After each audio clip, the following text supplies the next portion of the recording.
Hello everyone. As promised, today we are starting the closed test series. My name is Ankush and I'll be taking your English classes. और आज के दिन हम लोग start करने वाले एक 5 डे की सीरीज जो कि क्लोज टेस्ट पे बेस्ड होगी। देखिए दोस्तों, क्लोज टेस्ट हर एक एग्जाम के लिए इंपॉर्टेंट है। आप अगर बैंकिंग एग्जाम्स की बात करें, स्पेशली एसबीआई हो, चाहे आईबीपीएस हो, चाहे आरआरपी, चाहे आपका क्लरिकल का एग्जाम हो, चाहे पीओ का एग्जाम हो, सबके अंदर ही मिनिमम 5 मार्क्स के क्वेश्चंस आते हैं। कैसे क्वेश्चंस होते हैं हम डिस्कस करेंगे, और इसमें आपको ज्यादातर जो फोकस करना होता है वो वोकेबलरी पे प्लस कॉम्प्रिहेंसिव स्किल्स पे। लेकिन कहीं ना कहीं रिलेटिवली हम देखें अगर, तो ग्रामर भी काम आती है। आज हम इस क्लोज टेस्ट को सॉल्व करेंगे, एक टास्क को, और उसमें हम लोग ये देखने वाले हैं, ये सीखने वाले हैं कि किन किन फैक्टर्स की इंपॉर्टेंस जो है वो ज्यादा है while solving these questions.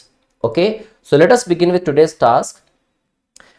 So कुछ इस तरह से आपको इंस्ट्रक्शंस गिवन होती हैं क्लोज टेस्ट में। दोस्तों, आपको पता है कि एक आपके पास रीडिंग कॉम्प्रिहेंशन की टास्क आती है। अब रीडिंग कॉम्प्रिहेंशन के अंदर क्या होता है, आपको पूरा का पूरा पैसेज पढ़ के उसको एनालाइज करना है, उसमें से आपको फैक्चुअल स्टेटमेंट्स जो हैं वो लोकेट करनी है। अकॉर्डिंगली आपसे जब एग्जामिनर क्वेश्चन करता है तो आपको मल्टीपल चॉइस क्वेश्चन में से आंसर करना होता है बेस्ड ऑन द पैसेज। अब यहां भी आपको एक पैसेज गिवन होता है। दोस्तों, होता क्या है कि आप लोगों ने फिलर्स के क्वेश्चंस काफी सॉल्व किए होंगे, बचपन से ही करते आ रहे हैं। Fill in the blanks. अब फिल इन द ब्लैंक्स दो चीजों पे बेस्ड होते हैं जब आपके एग्जाम के अंदर पूछे जाएं। या तो फिल इन द ब्लैंक्स के क्वेश्चन ग्रामर बेस्ड होते हैं, या फिल इन द ब्लैंक्स के क्वेश्चन वोकैब बेस्ड होते हैं। तो ये कुछ टास्क वैसी ही है, आपको ब्लैंक स्पेसेस को फिल करना है, ठीक है, from the words which are given to you, ठीक है। अब इसमें क्या होगा, लेकिन आपको वोकैब बेस्ड क्वेश्चन ही पूछे जाएंगे, और ये कोई एक सेंटेंस नहीं होगा जिसमें एक फिल इन द ब्लैंक होगा। ये पूरा का पूरा आपको एक पैराग्राफ गिवन होगा। इस पैराग्राफ के अंदर मिनिमम 5 ब्लैंक स्पेसेस होंगे। कई बार एग्जामिनर आपको 7 नंबर का या कई बार 10 नंबर का भी पूछ सकता है, ठीक है। तो इस पूरी सीरीज में हम 5 नंबर वाले भी करेंगे, कोशिश करेंगे 7 और 10 वाले भी करें, ठीक है। तो पढ़ते हैं क्या लिखा गया इस पैसेज के अंदर जिसमें आपको ब्लैंक स्पेसेस फिल करने हैं। तो दोस्तों, क्लोज टेस्ट करने से पहले एक चीज का ख्याल रखिए कि आपको एक ना क्विकली एक ओवरव्यू ले लेना होता है, ठीक है, कि पैसेज में बात किस चीज की हो रही है। अकॉर्डिंगली आपके माइंड में कुछ वर्ड्स जो आ रहे हैं, सूटेबल वर्ड्स जो आपको लगता है ठीक हो सकते हैं इस कॉन्टेक्स्ट के हिसाब से, उनको साथ में इमेजिन कीजिए। फिर अपने ऑप्शंस को देखिए कि उसमें से कोई मैचिंग ऑप्शन है तो वही आपका करेक्ट आंसर होगा most of the times, right. जैसे देखिए लिखा हुआ है 4 of the most popular forms, that is Facebook, Twitter, Snapchat and Instagram, जो कि आजकल हर कोई यूज करता है, of social media dash great damage upon young people's mental health. वो क्या करते हैं, बहुत बड़ा डैमेज क्रिएट करते हैं, राइट। अच्छा दोस्तों देखो, जब सेंटेंस आप लिखते हैं तो सेंटेंस में क्या होता है, सबसे पहले आप जनरली एक सब्जेक्ट होता है सेंटेंस के अंदर जिसके बारे में बात हो रही है, या फिर one who is doer of the action. उसके बाद आप उसका जो एक्ट होता है, फॉर एग्जाम्पल वर्ब, ठीक है, जिसमें उसका एक्शन आप दिखाते हैं। वो एक्शन किसके ऊपर जाके अफेक्ट करेगा वो ऑब्जेक्ट बाद में लिखा होता है। तो सेंटेंसेस का बेसिकली स्ट्रक्चर यही होता है। तो यहां अगर देखें तो हमारे सेंटेंस का क्या सब्जेक्ट था, सब्जेक्ट थे Facebook, Twitter, Snapchat, Instagram, social media के मोस्ट पॉपुलर फॉर्म्स जो डैश करते हैं ग्रेट डैमेज, ठीक है, ग्रेट डैमेज डालते हैं किस पे, यंग लोगों की मेंटल हेल्थ के ऊपर। तो एक चीज तो क्लियर है कि यहां पे आनी क्या चाहिए, वर्ब आनी चाहिए, क्योंकि सब्जेक्ट गिवन है, ऑब्जेक्ट गिवन है, ग्रामर की इस बेसिक नॉलेज को साथ में यूज कीजिए, विच मींस आपको इसमें वर्ब फिल करनी थी। तो आप जरा सोच के देखिए कि आपके हिसाब से इसमें वर्ड क्या आ सकता है। जैसे हम देखें कि वो they create a great damage, ठीक है, या फिर दे असेंड अ ग्रेट डैमेज, इस तरह के वर्ड्स कुछ आपके माइंड में आ रहे होंगे। अब हम अपनी ऑप्शंस के साथ चलते हैं, जो आंसर ऑप्शंस हैं उनमें देखते हैं उन वर्ड्स का मीनिंग क्या है और कौन सा वर्ड बेस्ट सूटेबल है इस फिल इन द ब्लैंक के लिए, ठीक है। सो देखिए, जैसे कि फर्स्ट ब्लैंक स्पेस को फिल करने के लिए आपको 5 ऑप्शंस गिवन है। बैंकिंग के अंदर 5 ऑप्शंस ही आती हैं, जिसमें सबसे पहला वर्ड है desecrate, second word is impious, third word is inflict and fourth one is perpetrating. अब दोस्तों, अगर आपने बेसिक इंग्लिश पढ़ी है, आपको टेंसेस पता है, तो एक चीज तो क्लियर है कि जो वर्ब की आईएनजी वाली फॉर्म होती है, या अगर टेंसेस की बात करें, आप जब सब्जेक्ट के साथ वर्ब की आईएनजी फॉर्म यूज करते हैं किसी सेंटेंस में, तो आपको ये तभी करना होता है जब उस सेंटेंस में उससे पहले इज एम आर यूज हुआ है, विच मीन्स सेंटेंस प्रेजेंट के कॉन्टिन्यूअस में है, या वॉज वर यूज हुआ है विच मीन्स सेंटेंस आपके पास्ट कॉन्टिन्यूअस के अंदर है, या विल बी यूज हुआ फ्यूचर कॉन्टिन्यूअस, या फिर परफेक्ट कॉन्टिन्यूअस टेंसेस जैसे कि has been doing, have been doing, had been doing, कुछ इस तरह के वर्ड्स का होना इंपॉर्टेंट है। उसके बाद आप टेंस के रिक्वायरमेंट के हिसाब से वर्ब की आईएनजी फॉर्म फिल करते हैं, राइट। अब इसमें देखिए तो जो आपको फर्स्ट 3 वर्ड्स गिवन है वो सारे के सारे वर्ब की फर्स्ट फॉर्म में है, लेकिन फोर्थ जो है वो आईएनजी के अंदर, राइट। हमें टेंसेस के हिसाब से पता है कि आईएनजी तब आएगा जब इज, एम, आर, वॉज, वर आएंगे, लेकिन ऐसा किसी तरह से सेंटेंस में हुआ ही नहीं। आप खुद देखिए क्या लिखा हुआ था, social media dash great damage, is, am, are, was, were नहीं लिखा हुआ इस ब्लैंक स्पेस से पहले, विच मीन्स हम आईएनजी फॉर्म तो फिल नहीं करेंगे। अगर आपको मीनिंग पता है चाहे आपको मीनिंग नहीं पता, सिंपली क्या कर सकते हो आप इस ऑप्शन को एलिमिनेट कर सकते हो। अब वैसे अगर बात करें कि परपेट्रेट का मतलब क्या होता है, तो इसका मतलब होता है कमिट अ क्राइम, या फिर डूइंग समथिंग या डू समथिंग रॉन्ग। कुछ भी गलत करना या कोई क्रिमिनल ऑफेंस करने को परपेट्रेट करना कहते हैं, और परपेट्रेटिंग का मतलब क्या हो जाएगा, कमिटिंग अ क्राइम या फिर डूइंग समथिंग रॉन्ग, ठीक है। ये ऑप्शन वैसे एलिमिनेट हो गया, बट आपको वर्ड्स के मीनिंग सारे पता होना चाहिए, और मैं कोशिश करूंगा कि आपको हर एक वर्ड का मीनिंग बताऊं, चाहे जो आंसर ऑप्शन का नहीं भी है, राइट। अब दोस्तों जो सबसे पहला वर्ड गिवन है डेसिक्रेट, इसका मतलब क्या होता है, टू डैमेज और to treat religious place without respect, या आप विदाउट रिस्पेक्ट कह लीजिए, चाहे आप सीधा कह सकते हो डिसरिस्पेक्टफुली, ठीक है। जब किसी भी रिलीजियस प्लेस को डैमेज करता है कोई पर्सन, या फिर उसको डिसरिस्पेक्टफुली ट्रीट करता है, तो उसको कहते हैं डेसिक्रेट करना, ठीक है। तो इन शॉर्ट वैसे एम्फेसाइज करें अगर, तो ये रिलीजियस प्लेसेस के लिए यूज होता है, कोई भी जो प्योर प्लेसेस हैं, कोई भी जो नीट एंड क्लीन प्लेस है या रिलीजियस प्लेस है, ठीक है। वैसे इन शॉर्ट मीनिंग समझें तो मतलब इसका क्या है, किसी भी चीज को या किसी प्लेस को डिसरिस्पेक्टफुली ट्रीट करना, ठीक है। अब दोस्तों इम्प्यूएस की बात करते हैं।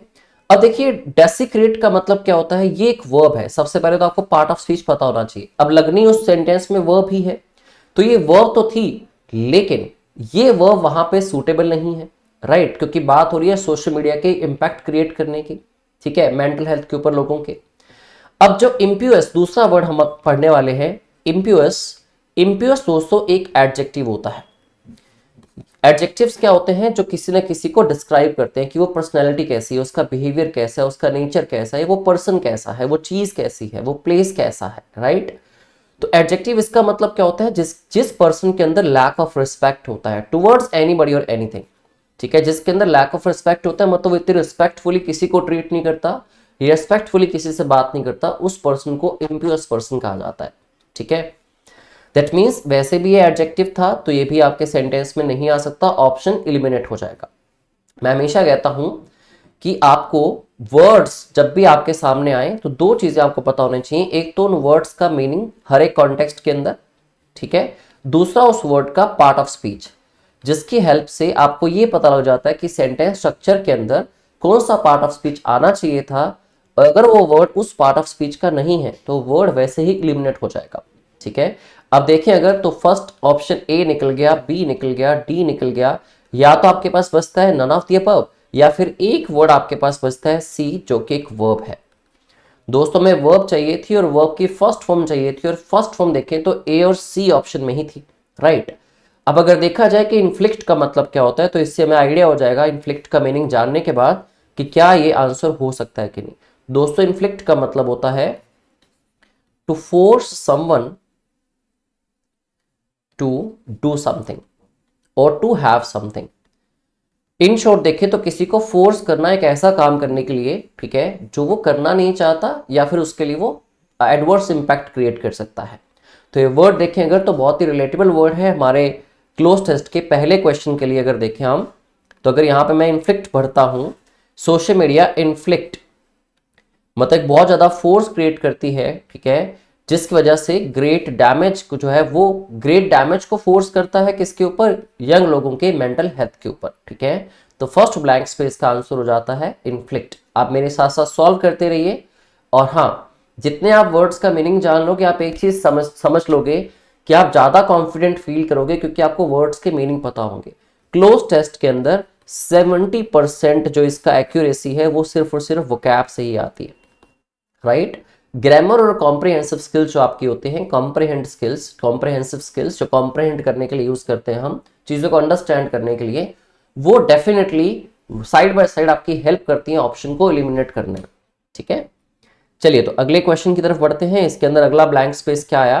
तो सबसे पहले तो बात हुई कि सोशल मीडिया के 4 फॉर्म्स हैं जो बहुत बड़ा इंपैक्ट क्रिएट करते हैं, फोर्स करते हैं लोगों को यूज करें खुद को वो, और उससे उनकी मेंटल हेल्थ पे फर्क पड़ता है यंग लोगों के ऊपर। Now these 4 platforms have a negative effect. जैसे हम अभी बात कर रहे थे कि उसका एडवर्स इफेक्ट क्रिएट होता है किस चीज के ऊपर, एडवर्स मतलब नेगेटिव होता है, ठीक है। तो ये जो 4 प्लेटफॉर्म्स हैं, ये नेगेटिव इफेक्ट जो है वो क्रिएट करते हैं, उनका नेगेटिव इफेक्ट है बिकॉज दे कैन, क्योंकि वो क्या कर सकते हैं। दोस्त बात को दोस्तों प्लीज नोट करके रखिएगा, हमेशा के लिए लर्न कर लो। आप सबको पता होगा कि कैन क्या होती है, एक मॉडल वर्ब होती है, ठीक है। और एक चीज ध्यान रखना हमेशा कि मॉडल वर्ब हमेशा ही ऑक्सिलरी या फिर कह लो हेल्पिंग वर्ब होती है। हेल्पिंग वर्ब से कभी भी सेंटेंसेस कंप्लीट नहीं हुआ करते, इसलिए इस मॉडल वर्ब के बाद एक मेन वर्ब का आना बहुत ही जरूरी होता है। और मेन वर्ब जो इस मॉडल वर्ब के साथ, इस नहीं किसी भी मॉडल वर्ब के साथ, टोटल आपके पास इंग्लिश में 15 मॉडल वर्ब्स हैं। Can, could, may, might, shall, should, has to, have to, had to, need to, all of these. इन सबको जो आपने मेन वर्ब से फॉलो करना है वो वर्ब की फर्स्ट फॉर्म ही होगी ऑलवेज, चाहे आप एक्टिव वॉइस की बात करें चाहे पैसिव वॉइस की। इस मॉडल वर्ब के जस्ट बाद, किसी भी मॉडल वर्ब के जस्ट बाद आने वाली वर्ब जो होगी वो वर्ब की फर्स्ट फॉर्म के अलावा कोई नहीं हो सकती, ठीक है। तो मुझे इतना पता है कि कैन के बाद आनी वर्ब है और आनी क्या है, वर्ब की फर्स्ट फॉर्म। पहले सेंटेंस को पढ़ लेते हैं। बच्चे कई यही गलती करते हैं कि जब जैसी ब्लैंक स्पेस आया फटाफट से ऑप्शंस पे चले गए। सेंटेंस को समझ लेंगे तो उसके अकॉर्डिंगली आप काफी हद तक जो आपका ठीक वर्ड है वो फाइंड आउट कर पाओगे। सो बिकॉज वो कहता है कि इनका नेगेटिव इंपैक्ट होता है, क्यों होता है? Because they can dash children's and young people's body image worries, ठीक है। तो जो बच्चे होते हैं और जो यंग लोग होते हैं उनकी बॉडी इमेज जो वरीज होती हैं, चिंताएं होती हैं, और वर्सन कर देता है बुलिंग को। स्लीपिंग प्रॉब्लम्स आती हैं, एंग्जाइटी बढ़ती है, डिप्रेशन बढ़ता है और लोनलीनेस बढ़ती है, क्योंकि लोग सोशल मीडिया से इतने इंक्लाइंड हो गए हैं कि अपने घर पे बैठे रहना ही और सोशल मीडिया को यूज करना पसंद करते हैं। किसी से बात करने का भी उनका मन नहीं करता, या फिर बाहर जाके गेट टुगेदर करने का, राइट। तो यहाँ पे आपको वर्ब चाहिए। ये कहता है because they can dash children's and young people's body image worries. तो कहीं ना कहीं ये लग रहा है आपको कि उनकी जो चिंताएं हैं, जो उनकी लाइफ की चिंताएं हैं, उनको या तो ये बढ़ा देता है जो सोशल मीडिया के 4 प्लेटफॉर्म्स हैं, या फिर उन चिंताओं को बढ़ा देता है, या फिर ऐसा कह लो कि उस सिचुएशन को और ज्यादा बदतर बना देता है, ठीक है। कुछ इस तरह के वर्ड शायद आपके माइंड में आ रहे हो। तो फिलहाल हम सेकेंड ऑप्शन पे चलते हैं जो गिवन थी। अब दोस्तों मुझे अगर चारों वर्ड्स का एक बार मीनिंग पता लग जाए तो डेफिनेटली इसमें मैं अपनी जो हेल्प है वो डेफिनेटली ले सकता हूं, और चारों वर्ड्स का मीनिंग पता होने पे मैं एक एक्यूरेट वर्ड फाइंड आउट कर सकता हूं। दोस्तों सबसे पहला वर्ड ए था मिटिगेट। मिटिगेट का मे भी आपको मीनिंग पता हो सबको, still I would like to tell you all. Mitigate का मतलब होता है to make the effect of something less severe. Severe का मतलब होता है इंटेंस। सरल शब्दों में बात करें तो किसी भी चीज के इंपैक्ट को कम कर देना को मिटिगेट कहते हैं। मिटिगेट की जगह आप वर्ड, सिंपल वर्ड काम भी यूज कर सकते हो, रिलीव भी यूज कर सकते हो, इसको हम मॉडिफाई करना भी कहते हैं, पैलिएट करना भी कहते हैं, ठीक है, या फिर डैम्पन कह सकते हो आप। तो जब भी किसी चीज के इफेक्ट को कम करने की बात आती है कुछ इस तरह के वर्ड सामने आते हैं, ठीक है। अब सेकेंड वर्ड था एग्जैजरबेट। एग्जैजरबेट का मतलब क्या होता है? इसको आप एग्रावेट भी कह सकते हैं। एग्रावेट या एग्जैजरबेट वर्ड दोनों का मतलब होता है किसी भी चीज को और बदतर बना देना, ठीक है, टू मेक समथिंग वर्स। मतलब कोई पर्सन ऑलरेडी बुरी सिचुएशन से गुजर रहा है, उसकी सिचुएशन को आप और बुरा बना रहे हो कि कुछ और उसको टेंशन देके, या उसकी लाइफ में और हर्डल्स लाके, या कोई स्कीम इंप्लीमेंट नहीं हो पा रही, उस पर पहले कुछ रूल्स एंड रेगुलेशंस जो हैं बड़े ज्यादा स्ट्रिंजेंट लगाए गए हैं, आपने और रूल थोप दिए उस पर, तो आपने तो उस पोजीशन को, उस सिचुएशन को और बदतर बना दिया पहले से, राइट। तो एग्जैजरबेट या एग्रावेट का ये मतलब होता है। अब दोस्तों यहाँ पे वर्ड गिवन था एलिविएट, ठीक है, पहली बात तो प्लीज ध्यान रखिए, एक वर्ड होता है एलिवेट। एलिवेट का मतलब होता है इंक्रीज करना, बढ़ा देना, ठीक है। एलिवेटर्स क्या होते हैं, एलिवेट्स हमारे लेवल को अप करते हैं, ठीक है, ऊपर की तरफ लेके जाते हैं। एलिवेट और एलिविएट का डिफरेंस याद रखिए, क्योंकि इनकी प्रोनाउंसिएशन काफी क्लोज है। एलिवेट का मतलब बढ़ाना है, तो एलिविएट का मतलब क्या है, सेम जो मिटिगेट का मतलब है, किसी भी चीज के इम्पैक्ट को, उसके इम्पैक्ट को या उसके इफेक्ट को पहले से कम इंटेंस करना और उसके इफेक्ट को या फिर कम करना, ठीक है। अब यहां तक मैं थोड़ा सा दिमाग अगर लगाऊं तो मुझे ये समझ आता है कि मिटिगेट और एलिविएट का तो सेम मतलब है, और अगर दो ऑप्शंस का मतलब सेम है दैट सिंपली मींस कि दोनों ऑप्शन ही आपके आंसर ऑप्शन नहीं हो सकती। जबकि एग्जैजरबेट का मतलब हमने जाना टू वर्सन समथिंग, किसी चीज के इफेक्ट को और बुरा बना देना, टू वर्सन समथिंग, किसी सिचुएशन को और बदतर बना देना, ठीक है।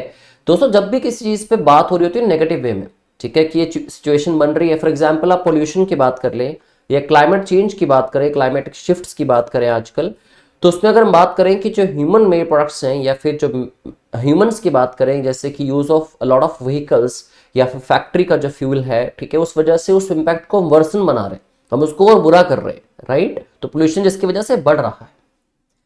इफेक्चुएट, इफेक्ट से बना, इफेक्चुएट का मतलब क्या होता है, to make something happen, to make something happen कह लो, या फिर कुछ ऐसी सर्कमस्टांसेस क्रिएट कर देना जिससे कि किसी चीज का रिजल्ट निकल के आए, राइट।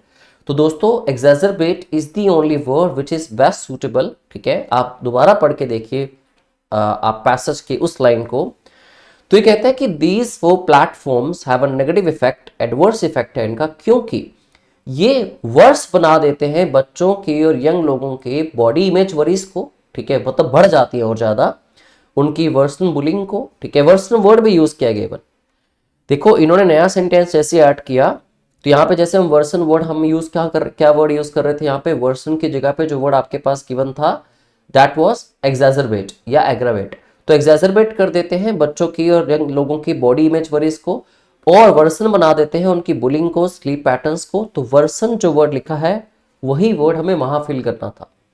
दोस्तों मैं एक आपको जरूर एडवाइस देना चाहूंगा, कई बार क्या होता है जो वर्ड हमने फिल करना होता है, जो एग्जामिनर ने हमसे रिक्वायरमेंट रखी है, शायद अगले एक दो सेंटेंसेस में उसी वर्ड को रिपीट किया जाता है उसके सिनोनिम के साथ, उसके सब्स्टिट्यूट वर्ड के साथ, उस सिचुएशन को और ज्यादा एग्जाम्पलीफाई करने के लिए। तो यहां भी ऐसा ही हुआ, राइट। मिटिगेट और एलिविएट तो वैसे ही निकालने पड़ेंगे आपको, ठीक है, क्योंकि ये चीजें उनके इफेक्ट को कम नहीं करती, उल्टा बढ़ा देती है। तो दोनों वर्ड एलिमिनेट हो गए। इफेक्चुएट करना मतलब इफेक्ट क्रिएट करना, और ये कह रहा था कि इनका इफेक्ट ऑलरेडी नेगेटिव है। अब वो नेगेटिव है तो क्यों है, क्योंकि ये चीजों को और बेहतर बना देते हैं, ठीक है। तो इसलिए यहां सेकंड जो ब्लैंक ऑप्शन आपका था उसका सही आंसर होगा दोस्तों एग्जैजरबेट या एग्रावेट, ठीक है। Option B is the right answer to this question. I hope आपको समझ आ रहा है सबको अच्छे से। ऐसे हम ढेर सारे क्वेश्चंस करेंगे तो डेफिनेटली आपका जो माइंड सेटअप है बन जाएगा, किस तरह के वर्ड किस कॉन्टेक्स्ट में किस तरह यूज किए जाते हैं, ठीक है। तो चलिए आगे बढ़ते हैं। अब आगे देखते हैं the findings follow growing, the findings follow growing dash. अब जो फाइंडिंग्स है वो किसको फॉलो करती हैं, फाइंडिंग्स से क्या पता लगता है, ग्रोइंग डैश। अब देखिए दोस्तों अगर इसने ऐसा कहा है ग्रोइंग डैश, इससे मैं ये समझता हूं कि जो ग्रोइंग वर्ड है ये यहां पे क्या है, एक प्रेजेंट पार्टिसिपल है। और प्रेजेंट पार्टिसिपल्स क्या होते हैं, दे एक्ट लाइक एडजेक्टिव्स। जब वर्ब की आईएनजी वाली फॉर्म एक एडजेक्टिव की तरह एक्ट करे that is called present participle. Simple example से समझाता हूं, जैसे मान लीजिए मैं कहता हूं बर्निंग कैंडल, तो बर्निंग कैंडल का मतलब क्या हुआ, जलती हुई मोमबत्ती, राइट। वैसे आपने मे बी मूवी देखी हो बर्निंग ट्रेन, राइट। या फिर अगर हम बात करें किसी का स्माइलिंग फेस है, ठीक है, तो स्माइलिंग फेस में फेस क्या हुआ, नाउन, और स्माइलिंग है वो फेस, उसकी क्वालिटी बता रहा है, तो ये क्या हुआ, एडजेक्टिव जो प्रेजेंट पार्टिसिपल की फॉर्म में गिवन था, राइट। तो मुझे यहां से इतना अंदाजा हो जाता है कि ग्रोइंग डैश उनका बढ़ता हुआ डैश, बढ़ती हुई चिंता, ग्रोइंग वरी, या फिर उनकी ग्रोइंग प्रॉब्लम। चिंता वरी को आप एंग्जाइटी भी कह सकते हो, या फिर इसी को आप कह सकते हो बढ़ता हुआ कंसर्न। बढ़ता हुआ concern among politicians, health bodies, doctors and parents about young people suffering harm as a result of cyber bullying and social media dash. ठीक है। तो बढ़ती हुई चिंता जो है किसके बीच में, एक तो पॉलिटिशियंस के बीच में, दूसरा जितनी भी हेल्थ बॉडीज हैं, हेल्थ बॉडीज मतलब हेल्थ केयर सेंटर्स जितने भी हैं, डॉक्टर्स हैं या पेरेंट्स हैं, ठीक है, बच्चों की इन चिंताओं को लेके उनकी चिंता बढ़ रही है, उनकी इन प्रॉब्लम्स को लेके उनकी चिंता बढ़ रही है, राइट। सो देखते हैं फिलहाल ऑप्शंस क्या थी। तो ग्रोइंग ब्राइडल, देखिए ब्राइडल, एक तो ब्राइडल होता है जो ब्राइड से रिलेट करता है, ब्राइडल जैसे कि बात करूं ब्राइडल लहंगा या ब्राइडल ज्वेलरी, मतलब जो ब्राइड पहनेगी, ठीक है। दोस्तों इसकी प्रोनाउंसिएशन भी सेम है, दिस इज BRIDLE। ये बेसिकली क्या होते हैं, जो लेदर स्ट्रैप्स होते हैं ना, वो लेदर स्ट्रैप्स जो किसी हॉर्स के हेड पे लगाए जाते हैं या उसकी नेक में लगाए जाते हैं, सो दैट उसको राइडिंग के टाइम पे आप हॉर्स को कंट्रोल कर सको अपने हिसाब से। तो उन लेदर स्ट्रैप्स को जो हॉर्स पे लगाए जाते हैं उनको ब्राइडल कहते हैं, ठीक है। अब पॉलिटिशियंस का बढ़ता हुआ ग्रोइंग ब्राइडल तो नहीं होगा, यहाँ तो घोड़े के लेदर स्ट्रैप्स की बात कहीं आएगी ही नहीं, राइट। तो फर्स्ट वर्ड एलिमिनेट हो जाता है। अब दूसरा वर्ड था कॉन्स्टर्नेट। अब कॉन्स्टर्नेट, तीसरा वर्ड पॉइज और चौथा वर्ड कंसर्न। अगर हम वैसे देख लें, अगर हम वैसे रिलेट करें थोड़ा सा, कि जब हम बात कर रहे थे कि उनकी बढ़ती हुई चिंता की बात करें तो उनकी growing worry, growing anxiety, growing concern, ठीक है, इस तरह के वर्ड हम खुद भी इमेजिन कर पा रहे थे, राइट। लेकिन स्टिल हम बाकी ऑप्शंस को भी देखेंगे उनका मीनिंग क्या है और हमें बेस्ट सुटेबल जो लगेगी वही लगाएंगे। ऑल्दो शायद आप में से कुछ लोग कंसर्न वर्ड को टिक भी कर चुके हैं तो गलत नहीं है येट। बाकी वर्ड्स को देखिए। कॉन्स्टर्नेट का दोस्तों मतलब हम साथ में देखें तो कॉन्स्टर्नेट का मतलब क्या होता है, to make somebody's affect to fill someone with anxiety या फिर कंसर्न। तो बेसिकली किसी को एंजाइटी या कंसर्न से भर देना। सपोज कोई छोटी सी प्रॉब्लम आई और आपने किसी को बढ़ा चढ़ा के बोल दिया, उसकी चिंताएं बढ़ गई, तो आपने क्या किया, उस पर्सन को कॉन्स्टर्नेट किया। कॉन्स्टर्नेट मतलब उसकी चिंताएं बढ़ा दिया आपने, ठीक है। अब कॉन्स्टर्नेट क्या है यहाँ पे दोस्तों, एक वर्ब है। देखिए ध्यान रखिए, जो भी वर्ड मैं आपको टू के साथ लगा के पढ़ा रहा हूं, और वैसे भी आप जानते हैं कि फिल एक वर्ब होती है। ब्राइडल क्या था, एक नाउन था, चाहिए हमें नाउन ही, ठीक है, क्योंकि एडजेक्टिव ऑलरेडी गिवन है तो एडजेक्टिव के साथ नाउन आएगा। नाउन तो चाहिए बट ये नाउन था नहीं। अब कॉन्स्टर्नेट का मतलब क्या है, किसी को चिंता से भर देना, to fill somebody with anxiety और वरीज।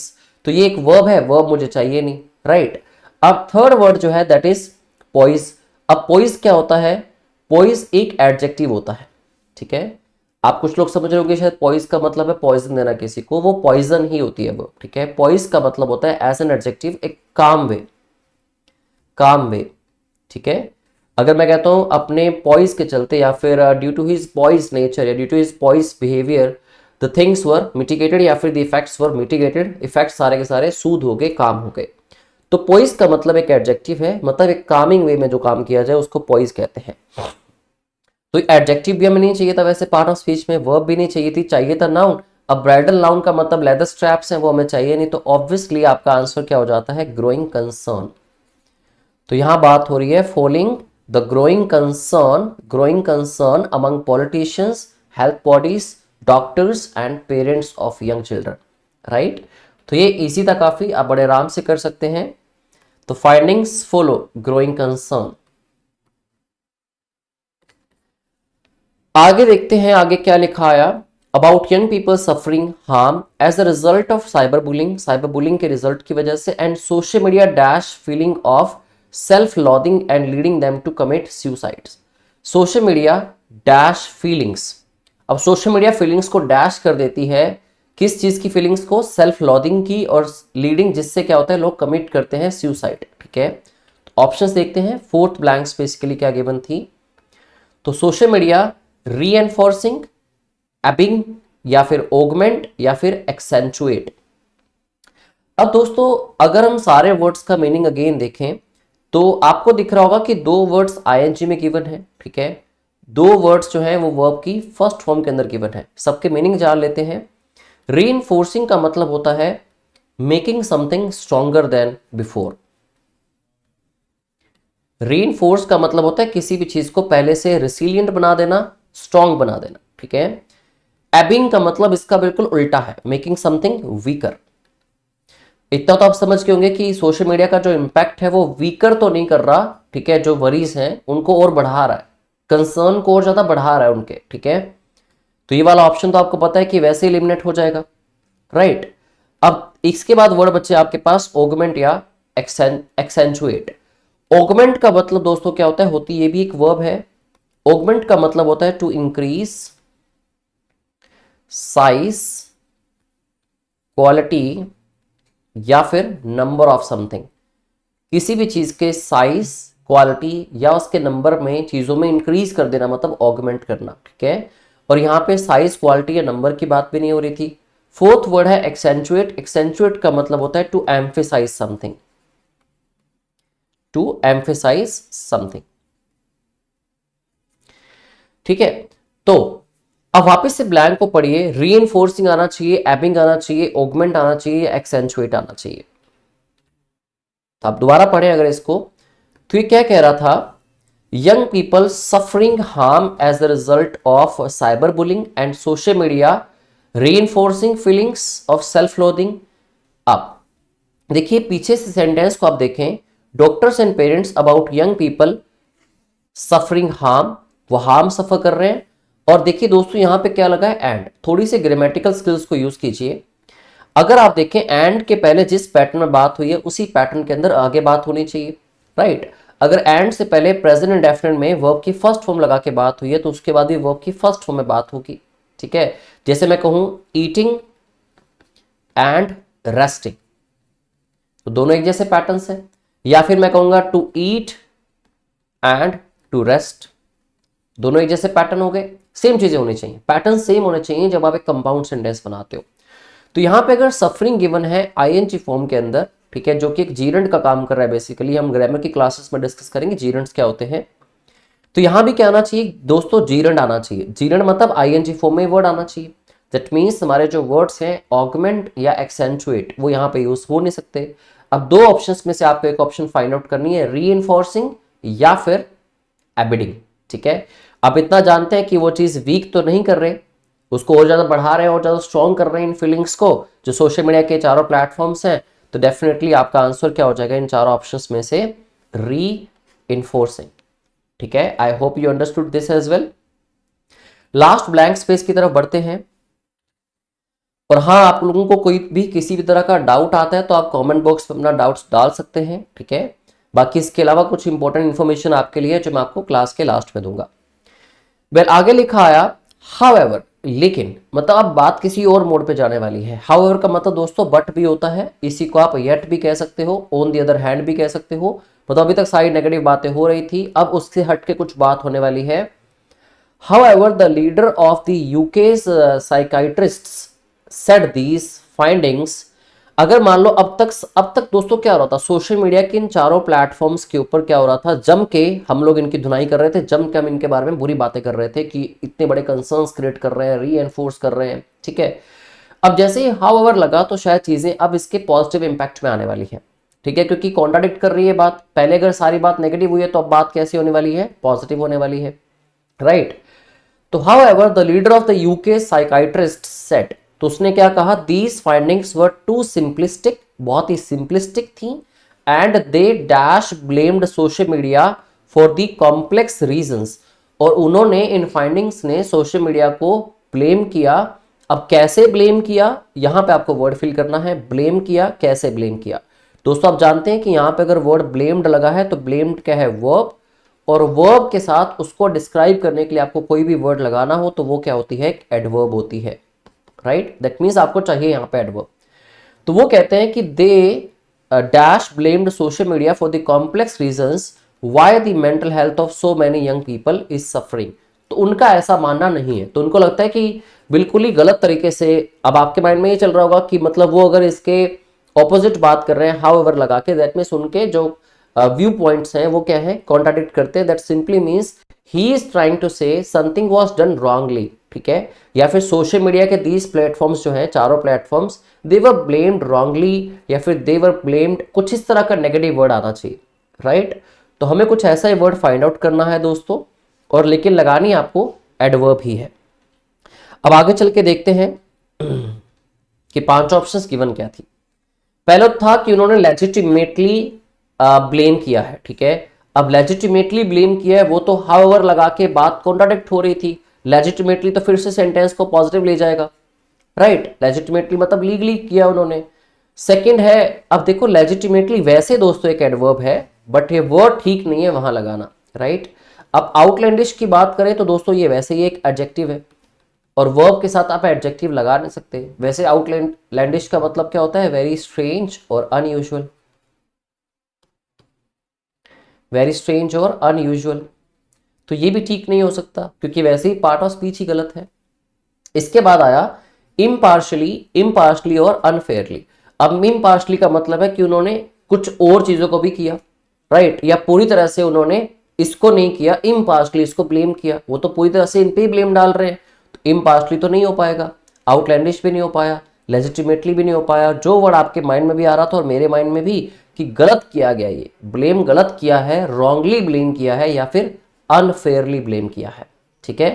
तो ऑब्वियसली आपका फिफ्थ ब्लैंक का जो आंसर है वो हो जाएगा अनफेयरली। दैट दे मतलब जो जितने भी फाइंडिंग्स हैं उन लोगों ने दे अनफेयरली ब्लेम्ड सोशल मीडिया। तो आपको अब सोशल मीडिया के हक में बात करनी थी क्योंकि यहाँ पे हाउएवर लगाया और यहाँ पे कहा गया कि ये जो लीडर हैं यूके के साइकाइट्रिस्ट में से उन्होंने कुछ और बात कही है, राइट। आई होप ये क्लोज टेस्ट की टास्क जो मैं आपको पूरी डिटेल में करवा रहा हूँ आपको क्लियर हुआ होगा। ग्रामर को भी कैसे आप यूज कर सकते हो इन क्वेश्चंस को सॉल्व करने में, डेफिनेटली आपकी काफी हेल्प करती है ग्रामर भी, बेसिक जो आपकी नॉलेज होती है ग्रामर की।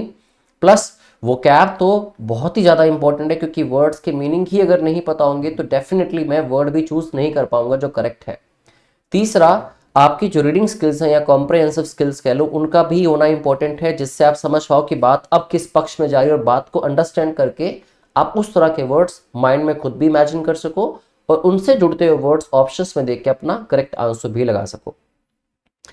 तो वेल आज की टास्क मेरी तरफ से इतनी ही थी दोस्तों। अगर आप लोग चाहते हैं कि आपको ये सेम जो भी आज हमने पीडीएफ डिस्कस करी और अगली 4 क्लासेस में भी हम डिस्कस करने वाले हैं, आपको एज इट इज ये सारी पीडीएफ्स विद आंसर की कल को आपने रिवीजन करनी है, वर्ड्स के मीनिंग रिवाइज करने हैं, लर्न करने हैं, या फिर ऐसी टास्क से लिए अपने आप को और ज़्यादा प्रोफिशिएंट बनवाना है, या फिर किसी स्टूडेंट ने क्लास नहीं भी लगाई बट वो खुद से भी सॉल्व करना चाहता है, तो आप हमारे इस टेलीग्राम ग्रुप को ज्वाइन कर सकते हैं। इसके अंदर जितनी भी वीडियो सीरीज हमारी चलती हैं उन सब की पीडीएफ फाइल्स आपको मिलेंगी, ठीक है, विद देयर आंसर की।